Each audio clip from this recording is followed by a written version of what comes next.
Hello everyone, welcome back to my channel learn and lead with Dona. इस video में हम लोग बहुत इंपॉर्टेंट कुछ क्वेश्चंस को कवर करने वाले हैं। टॉप 35, ठीक है, टॉप 35 मोस्ट एक्सपेक्टेड क्वेश्चंस मैं लेके आई हूँ आपके BEd and MEd entrance exam में। ठीक है, बहुत ज़्यादा हेल्पफुल होने वाला है। बोडोलैंड यूनिवर्सिटी का जो एंट्रेंस एग्जाम होने वाला है, आप लोगों को सभी को पता हो ही गया होगा कि 16 अगस्त को आप लोगों का एग्जाम डेट है। ठीक है, तो चलिए जल्दी से जल्दी हम लोग ये वीडियो को कवर कर लेते हैं, खत्म कंप्लीट कर लेते हैं। मैं यहाँ पे बहुत ही अच्छे से एक्सप्लेन भी करने वाली हूँ। ठीक है, चलिए शुरू करते हैं। सबसे पहला क्वेश्चन यहाँ पे देखिए क्या है। साइंस का क्वेश्चन है, बायोलॉजी का। Which part of the cell is known as the powerhouse of the cell. बहुत ही इजी क्वेश्चन है, बहुत ही बेसिक सा। क्या हो जाएगा? Mitochondria is the powerhouse of the cell. क्यों बोलते हैं इसको powerhouse of the cell? ये भी पूछा जा सकता है थोड़ा सा। अगर बेसिक इतना भी नहीं पूछा जाएगा तो इससे थोड़ा सा ऊपर लेवल में पूछा जाएगा, थोड़ा सा अपर लेवल में। तो क्या हो जाएगा? क्योंकि माइटोकॉन्ड्रिया जो है एटीपी बनाता है। एटीपी का क्या फुल फॉर्म हो जाता है? Adenosine triphosphate. ठीक है, यहाँ पे मैं लिख दे रही हूँ फुल फॉर्म, एडिनोसाइन ट्राइफॉस्फेट बनाता है। ठीक है, एटीपी। ये एटीपी क्या करता है? ये जो है सेल को, जो हम लोग जो डेली एक्टिविटीज जो करते हैं, हम लोगों का जो सेल्स है उसमें पावर एनर्जी प्रोवाइड करता है। ठीक है, इसी से ये जो एटीपी है इसी से एनर्जी मिलता है। ठीक है, ये बनाता है कौन? माइटोकॉन्ड्रिया। इसीलिए powerhouse of the cell बोला जाता है। ठीक है, आई होप आप लोग को समझ में आया होगा। अब देखिए कुछ और ऑप्शंस भी है, ribosome, nucleus and Golgi apparatus के बारे में भी हम लोग थोड़ा सा ओवरव्यू ले लेते हैं। ठीक है, कि अगर इसके बारे में भी क्वेश्चन आ जाएगा तो आप लोग इजीली बहुत ही अच्छे से कर पाओगे। ठीक है, चलिए देखते हैं यहाँ पे क्या है। राइबोसोम के बारे में दिया है। राइबोसोम क्या होता है? देखिए ये जो है बहुत ही छोटा जो है टाइनी सा स्ट्रक्चरल कॉम्प्लेक्सेस है। ठीक है, जो प्रोटीन को सिंथेसाइज करने में हेल्प करता है। ठीक है, प्रोटीन प्रोटीन सिंथेसाइज करता है। ठीक है, और ये जो है क्या करता है? और ओके, प्रोटीन सिंथेसिस करता है और क्या करता है? आरएनए जो है, एमआरएनए, ठीक है, मैसेंजर आरएनए, ठीक है, उसको जो है मतलब डिकोड करता है ताकि एमिनो एसिड्स जो है उसको असेंबल कर पाए प्रोटीन में। ठीक है, याद रहेगा आप लोगों को, प्रोटीन से आप लोग रिलेट करके देखिएगा। ठीक है, इजीली आप लोग को समझ में आएगा। फिर हम लोग देखते हैं न्यूक्लियस। न्यूक्लियस क्या है? न्यूक्लियस को बोलते हैं, ये है सेल। ठीक है, इसके बीच में जो होता है उसको बोलते हैं न्यूक्लियस। ठीक है, control centre of the cell बोला जाता है। ठीक है, सेल का जो जितना भी जेनेटिक मटेरियल है, हम लोग का जो डीएनए है, ठीक है, और भी जो इम्पोर्टेंट जो ऑपरेशंस वगैरह है, ठीक है, ग्रोथ, मेटाबॉलिज्म, ये सब लेके मेनली डीएनए, ठीक है, ये सब जो है हम लोग के न्यूक्लियस में होता है। ठीक है, सेल के जो न्यूक्लियस में, सेल के बीच वाले पोर्शन को न्यूक्लियस बोलते हैं। ठीक है, चलिए अब नेक्स्ट हम लोग देख लेते हैं गोल्गी एपरेटस के बारे में। वो क्या होता है गोल्गी एपरेटस? देखिए गोल्गी एपरेटस को बोलते हैं क्या? सेलुलर पोस्ट ऑफिस नाम से जाना जाता है या फिर शिपिंग डिपार्टमेंट भी बोला जाता है। क्यों? क्योंकि ये जो है गोल्गी एपरेटस, ये रिसीव करता है, मॉडिफाई करता है, ठीक है, पैकेज करता है किसको? प्रोटीन एंड लिपिड्स को। ठीक है, जो कि सिंथेसाइज रहता है एंडोप्लाज्मिक रेटिकुलम में। ठीक है, किस लिए? डिस्ट्रीब्यूशन के लिए, सेल के अंदर बाहर, ठीक है, अंदर और बाहर डिस्ट्रीब्यूशन के लिए ये हेल्प करता है। ठीक है, तो इसीलिए post office, cellular post office या फिर शिपिंग डिपार्टमेंट बोला जाता है। ओके, नेक्स्ट हम लोग चलते हैं नेक्स्ट क्वेश्चन पे। क्या दिया है यहाँ पे देखिए, which hormone regulates blood glucose level in the human body. Blood glucose को कौन रेगुलेट करता है? कौन सा हार्मोन? इंसुलिन।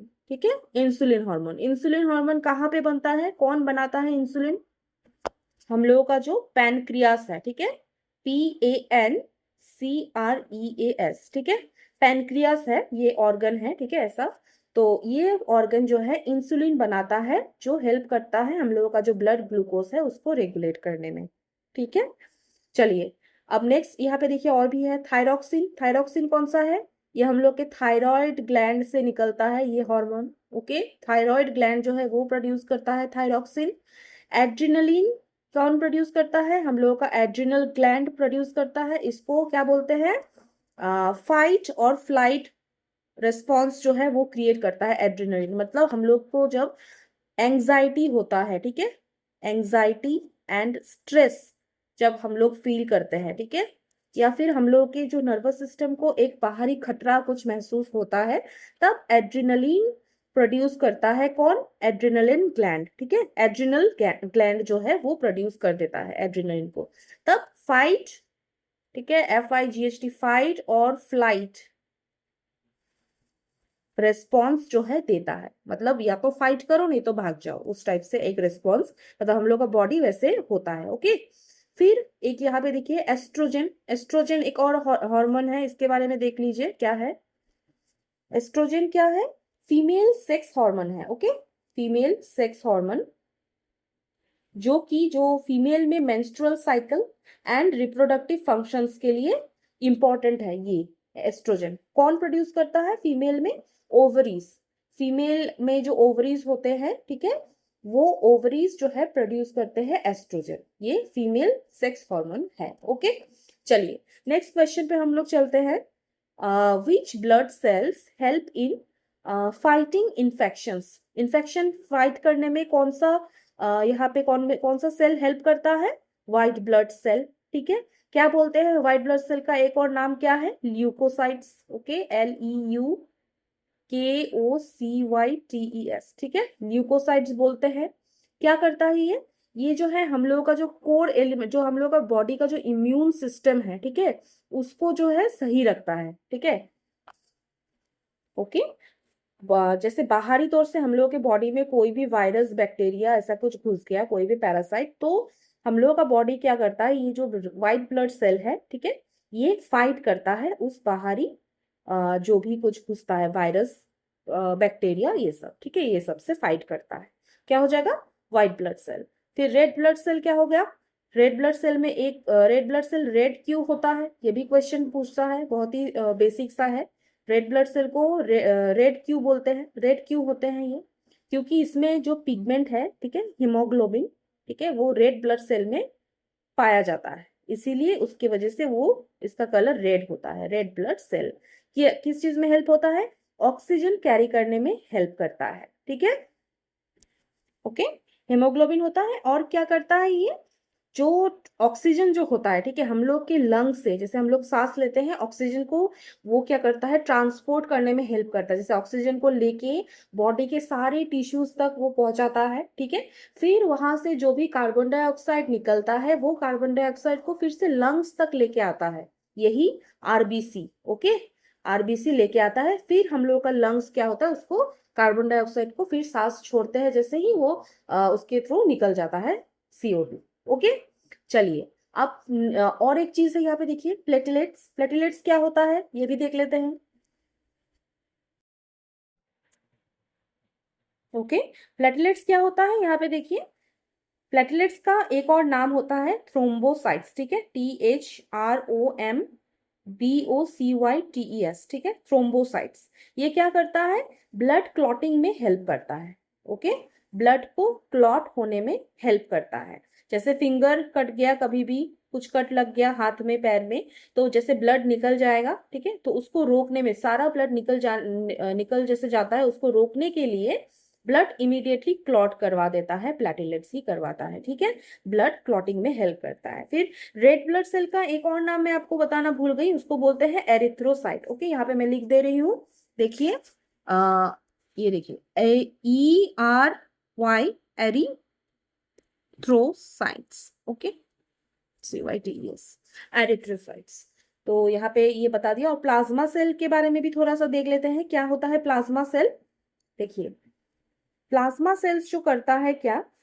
जो बहुत ही ज्यादा मैसिव अमाउंट ऑफ एंटीबॉडीज को सिक्रेट करता है, निकालता है, ठीक है, बनाता है, ठीक है, एंटीबॉडीज जो बनाता है, जो हेल्प करता है, जैसे व्हाइट ब्लड सेल को ये हेल्प होता है, ठीक है।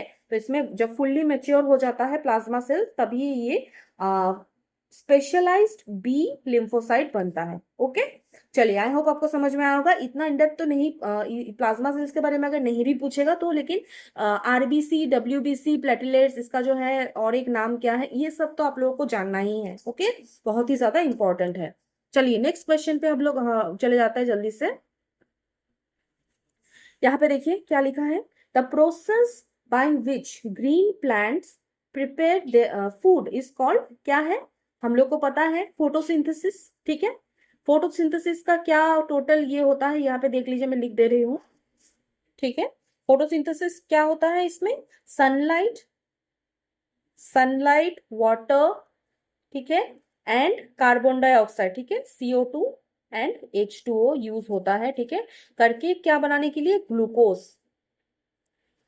ग्लूकोज बनाने के लिए, जो कि फूड होता है प्लांट का, एंड ऑक्सीजन भी निकालता है जो हम लोग यूज करते हैं, ठीक है। प्लांट्स को CO2 चाहिए, हम लोग को बस O2 चाहिए। चलिए नेक्स्ट यहाँ पे देख लेते हैं, यहाँ पे which vitamin deficiency causes night blindness, बहुत ही इंपॉर्टेंट सा क्वेश्चन आ गया है। डेफिशिएंसी इसके बारे में पूछा जाता ही है, ठीक है। तो यहाँ पे बोला गया है वो कौन सा विटामिन डेफिशिएंसी है, मतलब कौन सा वो विटामिन का कमी हो जाता है बॉडी में जिसके वजह से नाइट ब्लाइंडनेस, ठीक है, रात को दिखना बंद हो जाता है, नाइट ब्लाइंडनेस बोल के ये एक डिजीज है, ठीक है। तो वो हो जाता है, कौन सा विटामिन है ये, देखिए वो हो गया विटामिन ए, ठीक है।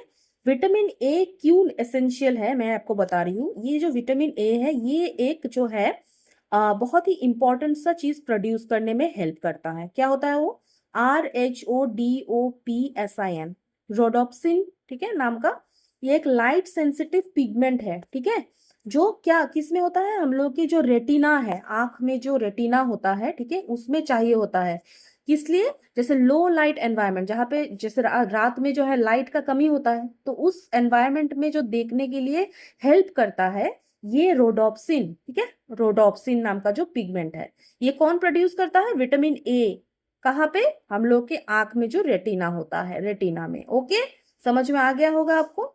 अब देखते हैं यहाँ पे क्या है और एक चीज, यहाँ पे देखिए विटामिन बी, विटामिन बी क्या है, ये एक ग्रुप है, टोटल 8 वाटर सोल्यूबल, ठीक है, वाटर सोल्यूबल विटामिन का जो है ग्रुप है, 8 विटामिन है, ठीक है, जिसमें से विटामिन B1, विटामिन B12 ये सब भी है।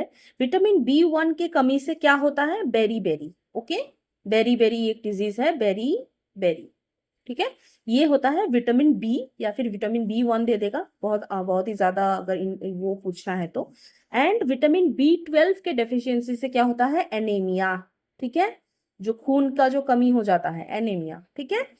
और विटामिन के क्या हेल्प करता है, ब्लड क्लॉटिंग में हेल्प करता है, ठीक है, याद याद हो जाएगा आप लोगों को, विटामिन के ब्लड क्लॉटिंग में हेल्प करता है। चलिए नेक्स्ट क्वेश्चन पे चलते हैं हम लोग जल्दी। देखिए यहाँ पे ज्योग्राफी का क्वेश्चन है, क्या पूछा है, which latitude passes almost through the middle of India, India के यहाँ पे देखिए, ठीक है,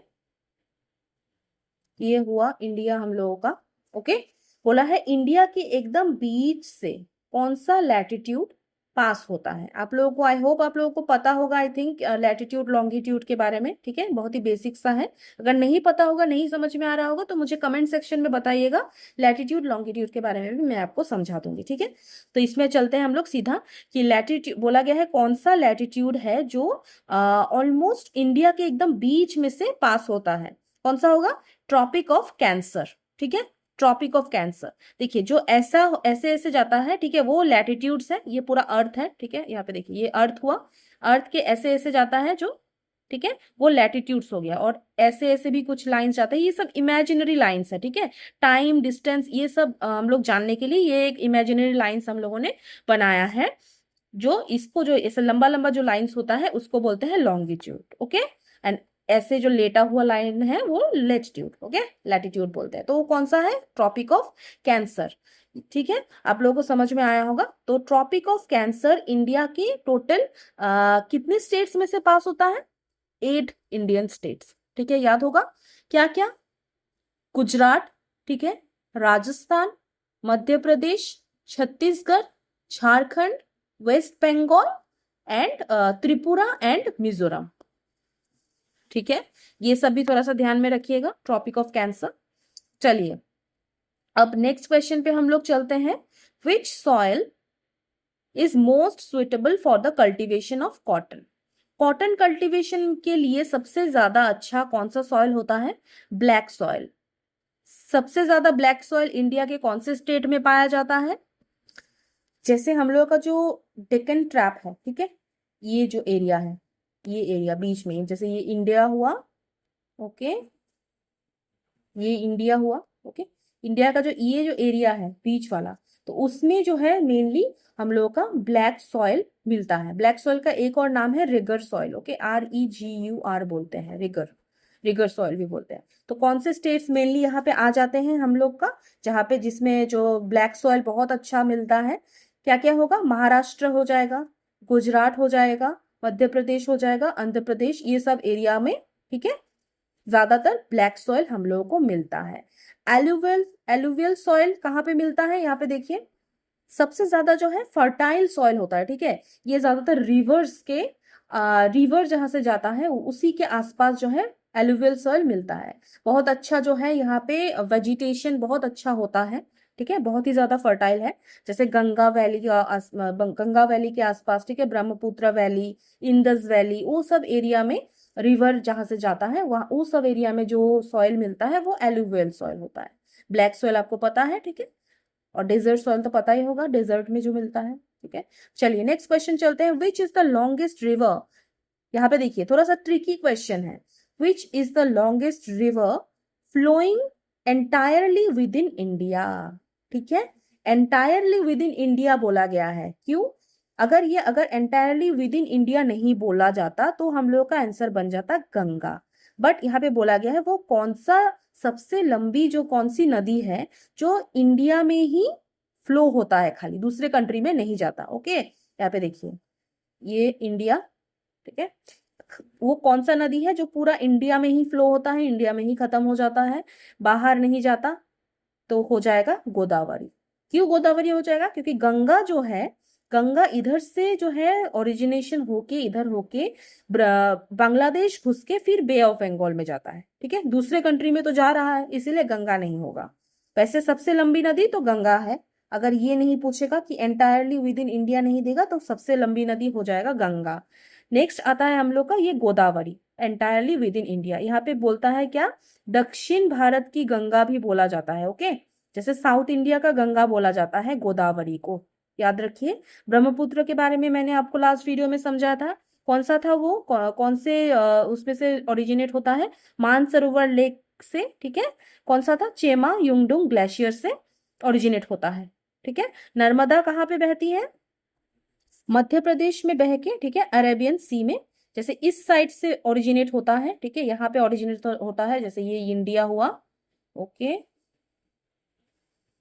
ये इंडिया हुआ, ठीक है, अच्छे से थोड़ा ड्रॉ कर देती हूँ, एक मिनट, ओके, तो यहाँ पे जैसे ये बीच में हम लोगों का क्या आ जाएगा, कौन सा स्टेट है, मध्य प्रदेश, यहाँ से ही इसी के आसपास से ही हम लोगों का मध्य प्रदेश से ही वो जो है अमरकंटक प्लेट्यू जो है मध्य प्रदेश में, ठीक है, अमरकंटक प्लेट्यू से ओरिजिनेट होता है, होके इधर से पूरा पास होके इस साइड में जो हम लोग का अरेबियन सी है, ठीक है, इस साइड में हम लोग का क्या पड़ता है, बे ऑफ बंगाल, ऐसे मैप के क्वेश्चंस भी आते हैं, ठीक है, तो इस साइड में नहीं, इधर पे ओरिजिनेट होके इस साइड पास होके अरेबियन सी में ड्रेन हो जाता है, कौन सा, रिवर नर्मदा, ओके।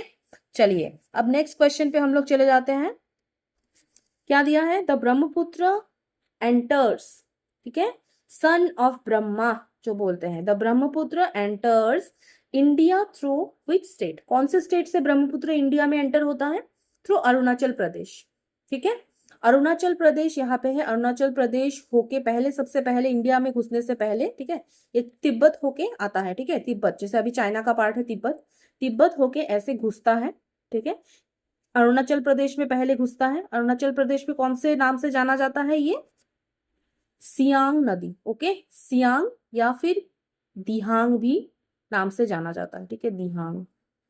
चलिए अब फिर जब अरुणाचल प्रदेश से ये अरुणाचल प्रदेश से बहते हुए असम में घुसती है, ठीक है, असम में ये ब्रह्मपुत्र नाम से जाना जाता है, याद रखिएगा, बहुत ही इंपॉर्टेंट है। सब अगर पूछेगा कि अरुणाचल प्रदेश में जो ब्रह्मपुत्र नदी है किस नाम से जाना जाता है, सियांग या दिहांग, ठीक है, बट जैसे ही असम में घुसती है ये ब्रह्मपुत्र नाम से जाना जाता है, ठीक है, ब्रह्मपुत्र बोला जाता है इसको। ब्रह्मपुत्र में वर्ल्ड का जो है, वर्ल्ड्स जो है लार्जेस्ट रिवर आइलैंड भी लोकेटेड है, क्या है वो, माजुली, माजुली रिवर आइलैंड, ठीक है, याद हो जाएगा आप लोगों को। चलिए अब नेक्स्ट क्वेश्चन में हम लोग फटाफट चले जाते हैं। विच टाइप ऑफ रेनफॉल, बहुत ही इंपॉर्टेंट क्वेश्चन है, ध्यान से सुनिएगा। Which type of rainfall is common in areas affected by the south west monsoon. देखिए इंडिया में जो मेनली मानसून जो आता है, ठीक है, वो साउथ वेस्ट मानसून ही बोलते हैं, ठीक है। क्यों? क्योंकि जो विंड जो मानसून लेके आता है, ठीक है ना, तो वो साउथ वेस्ट डायरेक्शन से इंडिया में घुसता है। ओके, जैसे ये इंडिया हुआ, यहाँ पे मैं ड्रॉ करके दिखा रही हूँ आप लोग को। देखिए ये इंडिया है, इंडिया के इस साइड से मतलब साउथ वेस्ट डायरेक्शन से इंडिया में घुसता है, ठीक है, मॉनसून। इसीलिए मॉनसून को साउथ वेस्ट मॉनसून बोलते हैं। ओके, तो पूछा क्या गया है इस क्वेश्चन में कि जो साउथ वेस्ट मॉनसून जो आता है इंडिया में, वो कौन सा टाइप का रेनफॉल कराता है। रेनफॉल भी बहुत टाइप्स के होते हैं। सबसे कॉमन, सबसे रेनफॉल का सबसे बेसिक क्वेश्चन एनसीईआरटी से ही मैंने उठाया है, ठीक है, इस क्वेश्चन को। तो कौन सा हो जाएगा? Orographic rainfall. अब हम लोग को पता नहीं है कि ओरोग्राफिक रेनफॉल क्या होता है, ठीक है, देख लेते हैं हम लोग जल्दी से। इस ओरोग्राफिक रेनफॉल जो होता है, इसको हम लोग रिलीफ भी बोलते हैं, ठीक है, RELIEF, रिलीफ रेनफॉल भी बोला जाता है। क्यों? देखिए जैसे यहां से जैसे विंड आ रहा है, नीचे हम लोग को क्या पता क्या है, अरेबियन सी है, ठीक है। अरेबियन सी से होते हुए वो बहुत सारा मॉइस्चर लेके आता है। जैसे ही वो आता है इधर, यहाँ पे हम लोग को पता है क्या है, वेस्टर्न घाट्स है, ठीक है, बहुत सारा बड़ा बड़ा माउंटेन्स यहाँ पे है। तो माउंटेन में जैसे ही जो विंड जो है वो टकराता है, ठीक है, जैसे ही टकराता है विंड क्या बना लेता है, यहाँ पे क्लाउड्स बना लेता है। और माउंटेन यहाँ पे बहुत बड़ा बड़ा माउंटेन है, माउंटेन की वजह से ये क्लाउड्स जो है इधर ही रुक जाता है। ओके, मैं यहाँ पे और अच्छे से आपको दिखा रही हूँ ताकि आप लोग को समझ में आए, ठीक है। ये देखिए यहाँ पे जैसे बहुत सारा माउंटेन्स है, तो जैसे ही विंड जो यहाँ पे आ रहा है, नीचे अरेबियन सी से बहुत सारा मॉइस्चर कैरी करके आ रहा है, आते आते जैसे ही यहाँ पे क्लाउड्स भी फॉर्मेशन हो गया। ओके, क्लाउड फॉर्मेशन होने के बाद ये माउंटेन के कारण ये क्लाउड यहाँ पे ही अटक जाता है। जैसे ही अटक गया, थोड़ा बहुत क्लाउड पास होता है, बाकी सब इधर पे जितना भी क्लाउड अटक गया उसके वजह से यहाँ पे बहुत हैवी रेनफॉल हो जाता है, ठीक है, बहुत हैवी रेनफॉल होता है। फिर ये जो है फिर धीरे धीरे पास होता है जो विंड जो है। फिर यहाँ पे बीच में कुछ कुछ नदी आता है, ठीक है, नर्मदा हो गया, बहुत सारा कुछ नदी आ गया। तो नदी से फिर से मॉइस्चर उठाता है, फिर जिस जगह में आके माउंटेन मिल गया, ठीक है, वहां पे फिर से ये रेनफॉल हो जाता है। माउंटेन यहाँ पे क्या करता है, क्लाउड को ऐसे रोक देता है, ठीक है, बैरियर बना के रोक देता है, और वहीं पे बहुत हैवी रेनफॉल हो जाता है, ठीक है। तो इंडिया में ज्यादातर जो है क्या होता है, ओरोग्राफिक रेनफॉल ही होता है, ठीक है। ये हम लोग का सही आंसर है। ओरोग्राफिक रेनफॉल आप लोग को समझ में आया होगा। कन्वेक्शनल रेनफॉल होता है जो लो प्रेशर जोन के लिए होता है, जैसे जहाँ पे लो प्रेशर LP क्रिएट होता है, ठीक है, हाई टेम्परेचर के लिए, ठीक है, वो एक अलग कंसेप्ट हो गया। लो प्रेशर जोन क्रिएट हो गया, वहां पे बारिश हो गया, वो एक अलग चीज है। बट इंडिया में मेनली ओरोग्राफिक रेनफॉल होता है due to south west monsoon, ठीक है। आई होप आप लोग को समझ में आया होगा। अगर कुछ भी समझ में नहीं आया, कुछ कंफ्यूजन रह गया है, तो आप लोग प्लीज मुझे कमेंट सेक्शन में जरूर बताइए। ओके, चलिए अब नेक्स्ट क्वेश्चन पे चलते हैं हम लोग।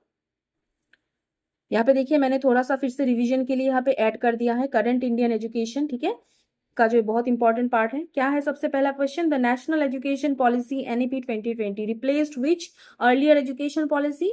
कौन सा है?